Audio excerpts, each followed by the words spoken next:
Good evening, welcome to HM TV. నేను Haripriya. Bulletin లో details చూస్తే ఒకప్పుడు పదుల సంఖ్యలో పులులు సంచరించిన కొమరం భీం ఆసిఫాబాద్ జిల్లా అడవుల్లో ప్రస్తుతం కేవలం 3 పులులు మాత్రమే మిగిలి ఉన్నట్టు అటవీ శాఖ అంచనా వేస్తోంది. అడవుల ఆక్రమణ, పోడు సాగు, వేట, ప్రమాదాలు, సహజ ఆవాసాల క్షీణతతో పులుల మనుగడ ప్రశ్నార్థకంగా మారుతోంది. పులుల సంరక్షణ కోసం అటవీ శాఖ చర్యలు చేపడుతోంది.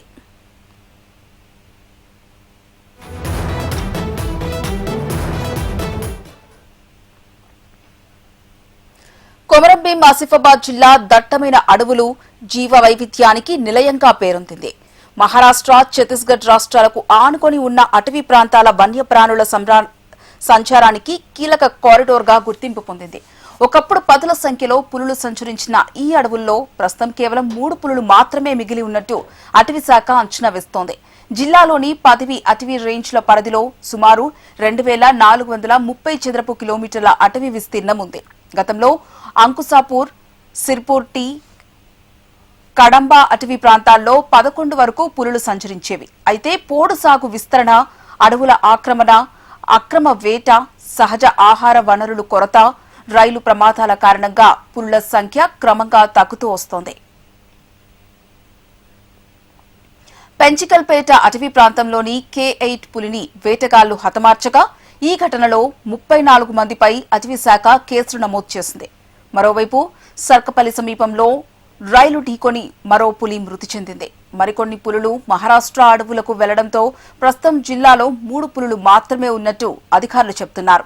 5 ఏళ్లలో పులుల దాడుల్లో 10 మంది ప్రాణాలు కోల్పోగా 14 మంది తీవ్రంగా గాయపడ్డారు. అలాగే 261 పశువులు పులుల దాడిలో చనిపోయాయి. వన్యప్రాణుల వేటకు సంబంధించి 272 కేసులు అటవీ శాఖ నమోదు చేసింది. అడవుల ఆక్రమణలు పెరగడంతో పులులు, ఇతర వన్యప్రాణులు జనావాసాల్లోకి వస్తున్నాయని అధికారులు ఆందోళన వ్యక్తం చేస్తున్నారు.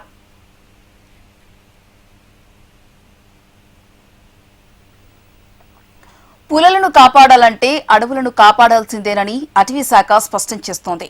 ఆక్రమిత అటవీ భూములను పరిరక్షించడం, అక్రమ వేటను పూర్తిగా అరికట్టడం, వన్యప్రాణులకు అనుకూలమైన సహజ ఆవాసాలను కాపాడడం ద్వారా కొమరం భీం అడవుల్లో పులుల సంఖ్య మళ్లీ పెరిగే అవకాశం ఉందని అధికారులు చెబుతున్నారు.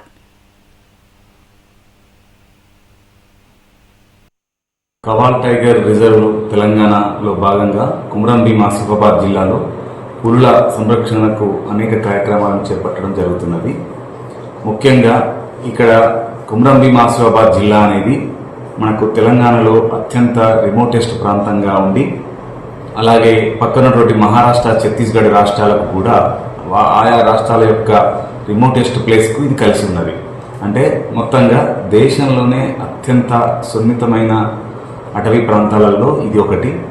ఇక్కడ ఈ 3 రాష్ట్రాల మధ్య పులులు మరియు ఇతర జంతువుల యొక్క రాకపోకలు అనేది సర్వసాధారణం. అలాగే ఇక్కడ వైన్గంగా, వార్ధ, పెనుగంగా, ప్రాణహిత నదుల సంగమం ఉండడం వల్ల, అలరారే జీవనదులు ఉండడం వల్ల ఇక్కడ వన్యప్రాణుల యొక్క సంచారం అనేది చాలా ఎక్కువగా ఉంది. సో ఇక్కడ పులులు మరియు వన్యప్రాణుల సంరక్షణ కోసం అటవీ శాఖ అనేక కార్యక్రమాలను చేపడుతున్నది.